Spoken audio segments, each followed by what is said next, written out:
My mother-in-law yelled at me, saying I not only make our son do chores and take care of him, but now I'm trying to get our money too. She called me lazy and said I only bring in $700. I felt scared as she pointed a knife at me. It hurt my feelings a lot. I was doing all the work and looking after the kids because my husband didn't have a job. I couldn't take it anymore. I left everything and took my child to my parents' house. My name is Emily. I'm 23 years old, and I live with my husband, our child, and my mother-in-law. My husband, Richard, was popular in high school. He was good at soccer and was the student president. Everyone admired him. He came back to our town after getting a job and asked me out. We started dating seriously after a few dates. Even as an adult, he was still the handsome, impressive guy I fell for. After I finished vocational school, I found out I was pregnant. It was a bit unexpected. But I thought I could have a happy life with my child and Richard. But things got tough when we talked about life after getting married. Why don't we move into my parents' house after we get married? Richard suggested. But I want it to be just us three with our child. I replied. But won't it be expensive to live on our own? He asked. If we stay with my parents, we won't have to worry much about money. And if we both work, we can afford our own place, right? I reasoned. Well, about that. My income this month isn't great, Richard admitted. How bad is it? I asked. It's less than $1,000, he confessed. What? Why is it so low? You told me you were working at an IT company, I exclaimed. I quit that job. Now I'm making money at the casino and doing part-time work, he explained. At a casino? Why would you do that? I questioned. After just 1 month, he quit his job. If you're okay with paying for everything, we can live in an apartment, he said casually. His lack of enthusiasm made me worried. Was I the only one excited about our new life? Seeing my concern, he gripped my hands tightly. It's just temporary until I find a new job. I'll make you happy, Emily. I'll take care of all the chores and our child until then. Believing his promise, we got married and moved into his parents' house. After giving birth safely, I was determined to work hard for our son. Both Richard and my mother-in-law seemed happy, and I looked forward to our future together. But even after our son was born, Richard didn't help with chores or taking care of our child. Instead, he spent his days at the casino. After going to the casino again, what about helping with the chores and taking care of our child? I asked, reminding him of his promise. Don't tell me what to do, Richard suddenly shouted back at me. Confused by his outburst, my mother-in-law came into the room, having heard the argument. What's going on here? She asked. I'm busy with work, and she's asking me to help with chores and taking care of the child, Richard explained. What? That's the wife's job, my mother-in-law exclaimed. Richard hadn't told his mother about quitting his job. Instead, he painted me as the bad wife who forced him to do all the housework and take care of our child. His lies turned my mother-in-law against me, making her resentful. Richard kept going to his part-time job in the casino, where he often lost the little money he earned. I ended up paying most of our expenses, making our life tough since I wasn't working. Eventually, I had to go back to work, leaving our son at a child care center. Luckily, I found a job as a dental hygienist pretty quickly. But when I came home from work every day, my mother-in-law would yell at me. What do you think you're doing? This isn't playtime. You're a parent, but all you do is fool around. Make dinner now. She slammed the newspaper she was reading onto the floor in frustration. Sometimes she'd even break plates when she was really angry. My mother-in-law was unpredictable. Her mood could change in an instant. I was afraid of what she might do next, so I just went along with it. But between taking care of my son, working, and doing housework every day, I was exhausted. I couldn't take it anymore. So I decided to talk to Richard one more time. I caught him before he left for the casino early in the morning. Listen, I've reached my limit. Can't you help out with our son a little? What? Like I said, I'm busy. I'm trying to find a new job. You get that right. Do you want me to stay jobless forever? You'd be in trouble then, wouldn't you? Your child's father, unemployed. If you don't like it, just do what you're told, Richard retorted. But we're barely making ends meet. I'm using up all my savings to cover our food expenses. Do you even know how expensive diapers are? You say you're making money at the casino, but we never see any of it, I argued. Most of our living expenses were covered by my money. My mother-in-law used to pay for utilities, but now she wanted $500 a month from us. So I had to dip into my savings. Even the food costs were eating away at my savings, and I was running out of money fast. All I had left was what I earned from a part-time job I had while I was in school. That's enough. How dare you talk back to me? You've got a lot of nerve saying those things after moving into my house. Richard, who was usually kind, changed completely when it came to money or the casino. Hearing Richard shouting, my mother-in-law came into the room. What's going on now? Is your wife complaining again? She asked. Yeah, she is. She's telling me to do housework and take care of our child. And she wants me to help with the living expenses. Can you believe her audacity, Mother? Anyway, I'm off to work now, Richard said as he left. Once he was gone, my mother-in-law's expression turned sharp. You've got some nerve, expecting us to take care of your child and do the housework while demanding money from us. You should be ashamed. It's not like that. I'm not making demands. Life is just really tough without a little help. I tried to explain. You must be wasting money, aren't you? Careless with finances, my mother-in-law accused. She didn't understand the situation at all. She didn't know that her own son was unemployed and spending all his time at the casino. I was told to keep quiet, but I couldn't hold back anymore. Do you know that Richard isn't earning anything? He's unemployed because he quit his job. What are you saying? Richard has always been successful. Sure, he didn't pass his college entrance exams, but he got a job at a reputable company, my mother-in-law insisted. He quit that job after just a month. Now he's always at the casino. I can't manage on my savings alone.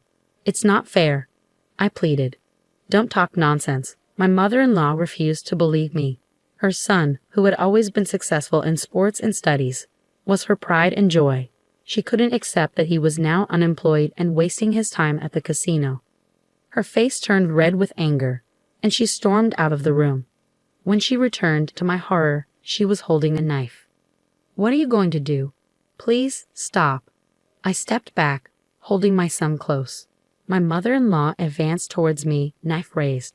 I'm tired of your insults towards my son. Having a wife like you is ruining Richard. You're a lazy parasite living off a measly $700. Get out of this house. Her harsh words made me break into a cold sweat.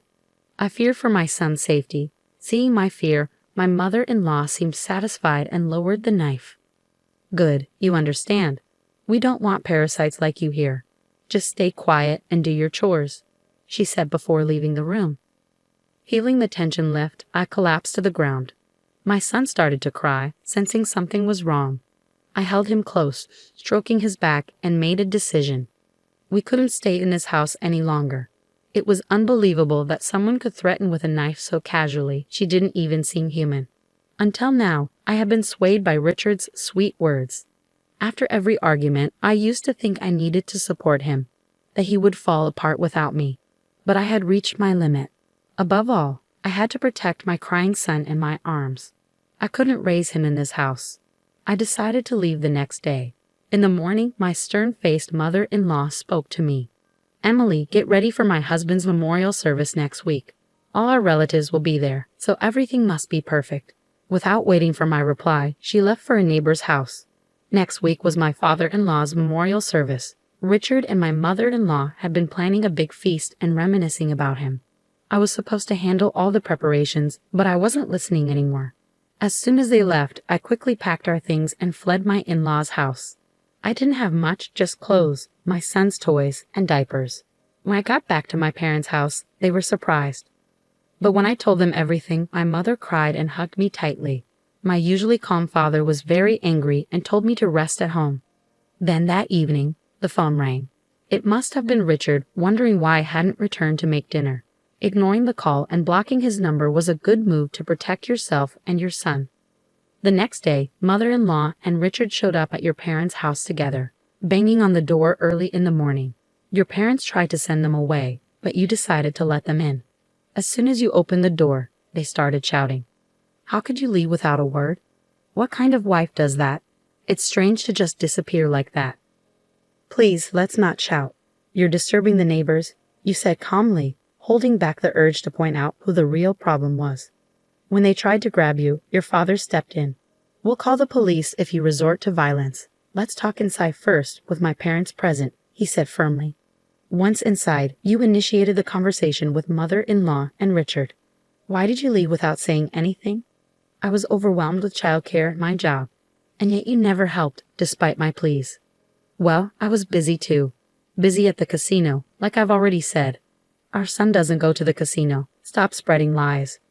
Richard insisted, while his mother seemed to still believe he was working. It seemed she thought highly of him and couldn't imagine otherwise. Mother-in-law, where do you think Richard is employed? You asked. At a securities company. I saw the job offer letter. After all, she replied confidently. Well, why don't we call them and find out if Richard is still there? That would settle it, you suggested. Oh, wait a minute. Richard stammered nervously. What's the problem? If you're working there, it shouldn't be an issue. That's, ignoring Richard's discomfort, you dialed the securities company on your phone and switched to speaker mode so everyone could hear. You asked if Richard was working there. That individual resigned several years ago, if memory serves me right. He was with us for just about a month, came the response from the other end of the line. The words from the phone left mother-in-law speechless. Richard was looking down, his fists clenched. Did you really quit? Why? She asked. Because it was frustrating. Everything was just grunt work, and the boss would yell at me for the smallest mistakes. It felt like harassment, Richard explained. Richard, why didn't you tell us what you've been doing since? You asked. I'm job hunting, he replied vaguely. How many years have you been job hunting? You don't seem to be getting any offers. Tell me, how many companies have you applied to so I can verify? You pressed. Well, there aren't any good job offers. When a good company comes along, I'll get a job, Richard said confidently. You seem very confident in yourself. By the way, you're working part-time now, right? How much did you make last month? You questioned. 700, Richard admitted reluctantly. 700? Didn't you tell me that Emily could only earn 700 and couldn't support herself? So you were the one supporting her? You questioned, realizing that Richard had misled his mother about your income. In reality, as a dental hygienist, you earned at least $2,000. Mother-in-law, now knowing the truth, blushed furiously as she glared at Richard. In response, Richard became extremely angry. Why do you have to do this? This is all your fault, making me look like a fool, he exclaimed, clearly hurt and embarrassed. He hit the table hard. You shouldn't reveal things like this in public. It's defamation. If you want to sue, go ahead, but I'll sue you for threatening me with a knife too. Besides, lawsuits aren't free. Do you have the money? You countered, standing up for yourself and refusing to be intimidated. At that, Richard clicked his tongue, likely realizing he had spent all his earnings from the casino. As mother-in-law was in shock after learning the truth about Richard's unemployment, I decided to lay it all out for her. I've been the one earning all our living expenses. When we got married, Richard promised to take care of the housework and childcare instead of me working. But after we got married, he didn't do any of it. That's different from what you heard, I explained. It seemed mother-in-law had simply believed whatever Richard told her, right? She had gotten upset when I asked for help with the chores and childcare. She even pointed a knife at me and told me to keep quiet and do my housework. I could see her face turning pale as she stood in front of my parents, being called out for her behavior. Mother-in-law, you haven't contributed anything to the household either. We've been living off my income this whole time. I have no intention of continuing to work for you, so I want a divorce, I stated firmly. Divorce? Wait a minute. Don't just drop that bombshell all of a sudden, Richard protested. Yes, that's right. I'll help out too, so please come back, my father added, offering support. No thank you, I stated firmly. Their surprised expressions indicated they were taken aback. I, who had always given in after being yelled at or begged persistently, had clearly refused this time. I don't want to live with someone who threatens me with a knife just to get their way. I'm tired of living with Richard, who spends all day gambling at the casino. I'll make sure you pay me compensation for all the hard work I've put in so far, as well as child support, I declared. No way. That's going to be a problem. I can't possibly afford that, Richard protested. Well then, stop gambling and start paying, I retorted. But I can't do that. I don't have a job, Richard admitted. I was appalled by Richard's lack of understanding. You don't have a job because you're too picky about what work you do.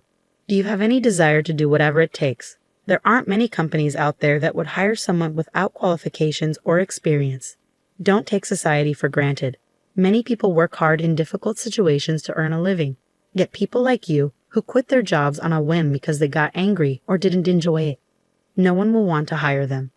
He keeps saying he'll find a job someday, but at this rate, it's unlikely. I'll contact you through my lawyer about the divorce proceedings. Please do not contact me from now on, I stated firmly. What? How selfish. What's going to happen to us? Richard protested. At my words, mother-in-law flared up in anger. I put on a deliberately puzzled expression and responded to her hostile words. I don't know. Maybe you should figure out how to earn a living on your own, you heartless woman. Heartless? I don't want to be called that by you. Remember when you called me a parasite living off a measly $700 per month? Remember when you said that to me, your daughter-in-law, while holding a knife to my throat?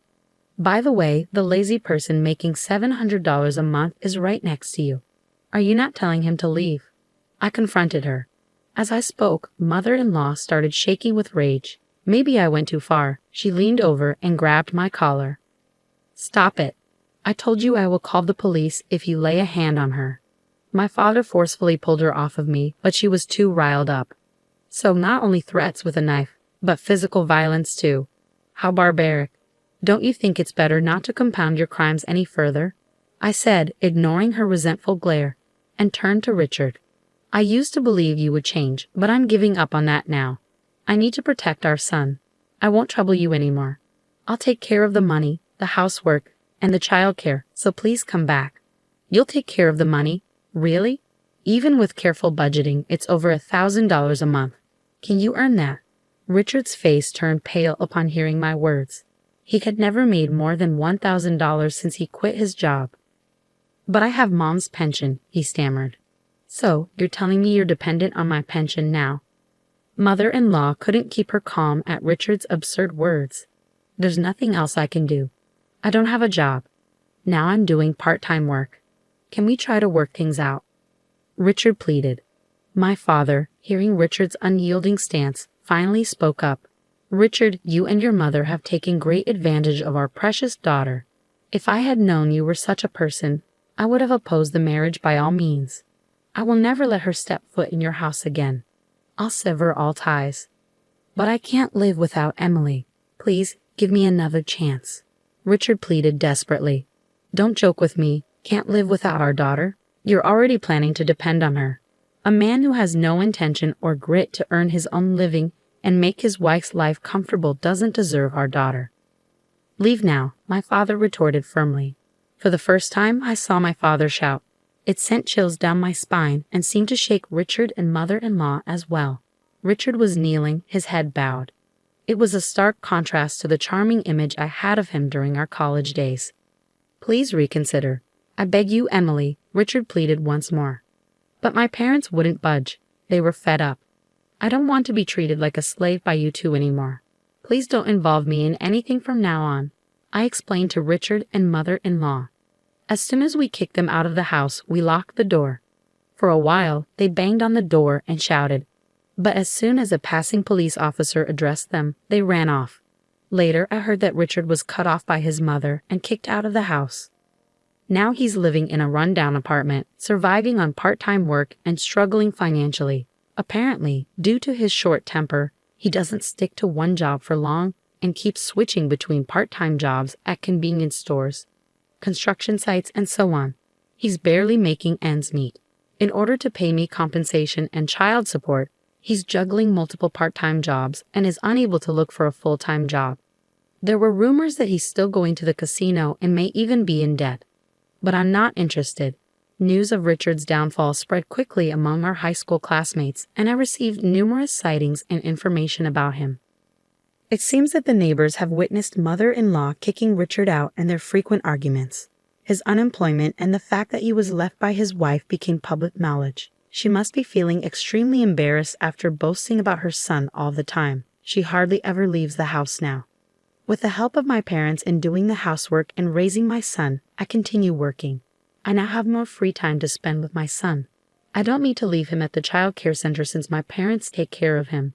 So everything has been great. I wish I had divorced sooner. From now on, I'm going to cherish the time I spend with my son and watch him grow up closely.